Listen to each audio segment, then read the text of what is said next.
बिस्मिल्लाहिर्रहमानिर्रहीम। अस्सलाम वालेकुम वरहमतुल्लाहि वबरकातुहू। इस्लामी कसरत से चैनल में तमाम बहन भाइयों को खुशामदीद करती हूँ और उम्मीद करती हूँ कि आप सब खैरियत से होंगे। हमारी आज की वीडियो का मौजू है कि अगर तन्हाई में रोना ना आए तो फिर भी रो लिया करें। तो चलिए देखते हैं कि रज़ा साकिब मुस्तफ़ा इसके बारे में क्या कह रहे हैं। तो चलिए स्टार्ट करते हैं आज की वीडियो। वो आदमी जिसमें तन्हाई में अल्लाह का जिक्र किया, अल्लाह को याद करने बैठ गया, कोई देखने वाला नहीं था, वो तन्हा था, गुजरे में था, अपने बंद कमरे में था, अपने रब को याद किया।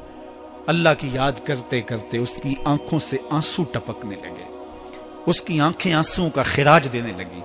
तो मेरे और आपके आका मौला ने फरमाया कि ये आंसू इतने कीमती हैं, इन आंसुओं के बदले में कयामत के दिन उसे अर्श इलाही का साया नसीब होगा।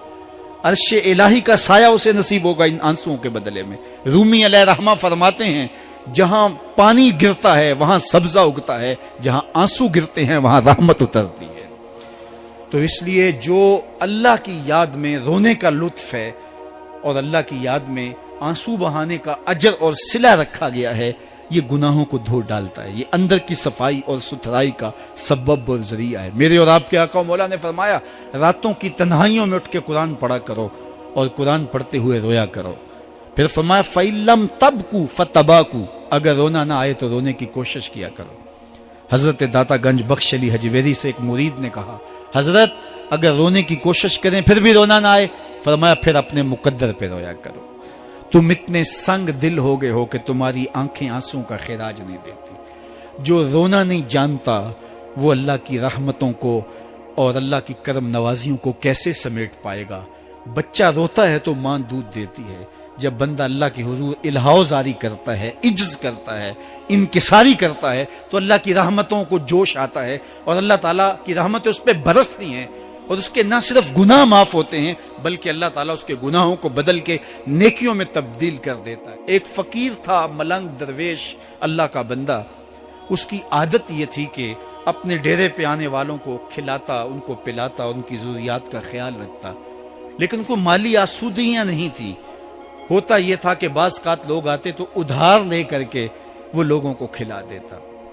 खैर, चूंकि फकीर का मिजाज ये होता है कि लोग आए उसके डेरे से खाएं।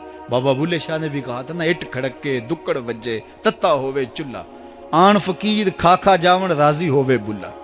ये फकीरों का मिजाज है। तो जो भी आता उसके डेरे से खाता और वो उधार उठा उठा के लोगों की जरूरियात को पूरा करते रहते। वक्त आखिर आ गया, जिन लोगों ने उधार दिया था वो सारे तकाजा करने आ गए। अब बाबा जी को क्या फिक्र लाहिक है कि ये मेरे मेहमान और मैं इनको कुछ पेश करने की सलाहियत नहीं रखता। एक बच्चा था, वो कुछ सामान बेच रहा था, पतीसा बेच रहा था या कोई और चीज बेच रहा था। उसने गली से गुजरते हुए आवाज लगाई, खादम को कहे से बुला के लाओ। कहा, तुम बेच रहे हो तो मेरे मेहमानों को खिला दो। बच्चा बड़ा खुश हुआ कि मैं सारा दिन गलियों में घूम के ये पतीसा बेचना था, अब ये एक जगह ही सारा फरोख्त हो गया तो ये तो मौज लग गई, मैं जल्दी घर चला जाऊंगा, मेरी मां खुश हो गई। तो सारा उन मेहमानों को खिला दिया गया और उसके बाद कहा, बाबा जी पैसे। कहा, तुम बैठ जाओ, जब इनको मिलेंगे तो तुझे भी मिल जाएंगे। वो बैठ गया, 2 4 10 मिनट बैठा तो बच्चा था, फिर खड़ा हो गया, बाबा जी पैसे। कहा, जब इनको मिलेंगे तो तुझे भी मिल जाएंगे। फिर आधा घंटा गुजरा तो फिर उसने कहा, बाबा जी पैसे, मेरी माँ मेरा इंतजार कर रही है, हमारे घर का चूल्हा इसी से जलता है, मैं ये पैसे लेकर जाऊंगा और मेरी माँ कोई हंडिया खरीदेगी और हम शाम का घर का कोई सिलसिला करेंगे। कहा, बेटा जब इनको मिलेगा तो तुझे भी मिल जाएगा। बच्चे ने रोना शुरू कर दिया। यतीम बच्चा था, उसका सारा आसरा यही था, उसने रोना शुरू कर दिया। जब बच्चा रोया, अल्लाह की रहमत को जोश आया।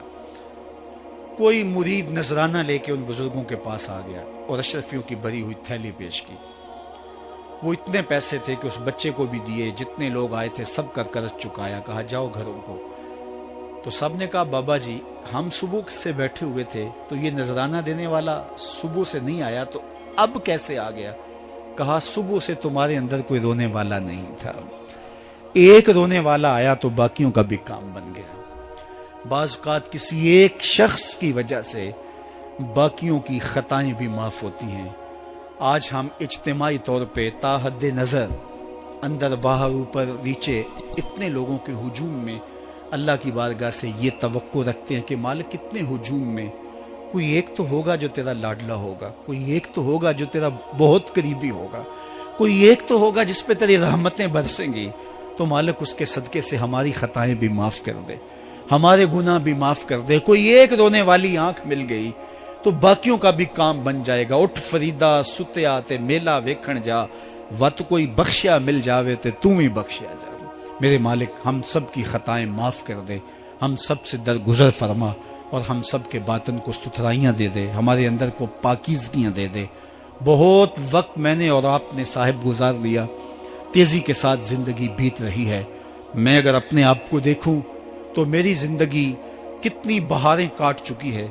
अगर आप अपने आप को देखें, कोई 60 साल को 20 साल को 25 साल को जिंदगी तेजी के साथ गुजर रही है। बंदा जब सोचता है कि मैं 40 साल का हो गया हूं तो आगे मेरी जिंदगी के अगर 30 साल भी हैं तो 30 साल तो काफी हैं, लेकिन वो पीछे अगर पलट के देखे तो 40 साल यूं गुजर गए जिस तरह चुटकी बजाई जाती है। जब चुटकी बजाने के वक्त में 40 साल गुजर गए महसूस होते हैं, तो जो बाकी 30 साल अगर हुए भी वो तो गुमान है मेरा, वो तो गुमान है आपका। हमें तो एक सांस का भी नहीं पता। पूछा गया जिंदगी और मौत के बारे में क्या ख्याल है, कहा फजर पड़ी है, पता नहीं जोहर पढ़ सकेंगे या कि नहीं।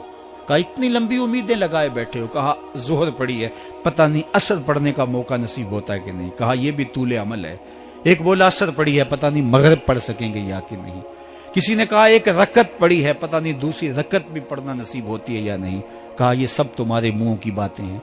मैं तो कहता हूं एक तरफ सलाम फेरा है, पता नहीं दूसरी तरफ सलाम भी फेर सकेंगे या कि नहीं। क्या मौत इतनी करीब नहीं है? हमने अपनी आंखों के सामने लोगों को जुदा होते यूं नहीं देखा है। हम कहते हैं इसकी खबर सुना रहे हो मौत की, ये तो मैंने अभी सब्जी वाली दुकान पे देखा था। लेकिन जब मौत आती है तो एक लम्हे का तकद्दुम और ताखुर नहीं होता। तो साहिब आइए अपनी जिंदगी को अल्लाह और उसके रसूल की राहों पर डालें। आज वक्त है, आज मौका है, आज तौबा का दरवाजा खुला है, कल सब कुछ नहीं होगा। आज उसकी रहमतें आवाज दे रही हैं। आज वक्त है, वक्त पर काफी है एक कतरा भी आबे खुश हंगाम का। जल गया जब खेत बरसा मी तो फिर किस काम का। अब आइए सुनिए, इस कायनात के अंदर हमें वो खवातीन मिलेंगी जो पर्दे के पीछे थी, लेकिन पर्दे के सामने मां नहीं आई, अब्दुल कादिर जीलानी आए। मां पर्दे के पीछे थी, पर्दे के सामने फरीदुद्दीन गंजे शक्कर आए। मां पर्दे के पीछे थी, मेहरो मां ने भी आंचल नहीं देखा, लेकिन पर्दे के सामने करबला में हुसैन इब्ने अली आए। तो ये पर्दे के सामने आए, वो पर्दे के पीछे थी। तो जब माएं पर्दे के पीछे हों तो फिर बेटे जो हैं वो पर्दे के सामने आके वो नक्श सबत करते हैं कि जो लोगों के जिंदगी के नकूश को जो है वो उजाल देते हैं और तकदीर बदल देते हैं। तो इसलिए माओं की जिम्मेदारियां घर संभालना है। जब माएं घर संभाल लेती हैं तो बेटे बहरो बर संभाल। जी मेरे प्यारे प्यारे हाजिर और नाज़रीन, ये थी आज की वीडियो। उम्मीद करती हूँ कि आज की वीडियो आपको बेहद पसंद आई होगी। अच्छी लगी है तो इसको ज़्यादा से ज़्यादा शेयर कीजिए, सब्सक्राइब कीजिए। मिलते हैं अगली अच्छी सी वीडियो में, तब तक के लिए जज़ाकल्लाहु खैर। ओके, अल्लाह हाफिज़।